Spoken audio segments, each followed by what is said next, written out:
ఖమ్మం ఎంపీగా రాహుల్ గాంధీనే కాదు ఎవరు పోటీ చేసినా ఎదుర్కొంటామన్నారు BRS MP Nama Nageswara Rao. Assembly ఎన్నికల్లో ఓడిపోయినా పార్లమెంట్ ఎన్నికల్లో ప్రజలు తమ వైపే ఉంటారన్నారు. ఖమ్మం జిల్లా ప్రజల ఆశీస్సులతో 2 సార్లు తాను ఎంపీగా గెలిచానన్నారు నామా. మాట్లాడటం జరిగింది. మాట్లాడినప్పుడు వారందరి అభిప్రాయాలు తీసుకున్నారు.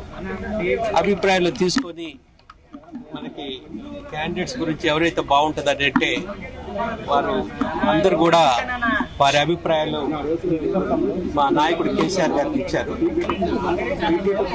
అందులో భాగంగా మా నాయకుడు బహుశా 1-2 రోజులలో అఫీషియల్ గా ప్రకటన చేస్తారు. కొంతమంది చెప్తున్నారు ప్రకటన చేశారని. ఏదేమైనా కూడా కార్యకర్తలు ముఖ్య నాయకులందరూ కూడా ఏకగ్రీవంగా ఒకే మాటతో ఇటు ఖమ్మం అభ్యర్థిగా అటు మహబాద్ అభ్యర్థిగా వారి అభిప్రాయాలు తీసుకున్నారు. అందులో ఏకగ్రీవంగా నా పేరు ప్రపోజ్ చేశారు.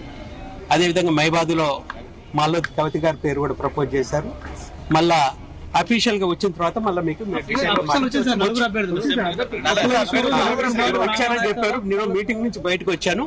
ఏదేమైనా కూడా మా నాయకుడు తీసుకున్నటువంటి నిర్ణయానికి తప్పకుండా కూడా ప్రజలు మద్దతు కావాలని, పోటీ ఎవరున్నా కూడా ఇవాళ నేను 25 సంవత్సరాల నుంచి ఉన్నాను.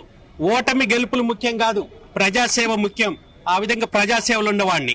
అందుగురించి ఇవాళ ఎవరు వచ్చినా కూడా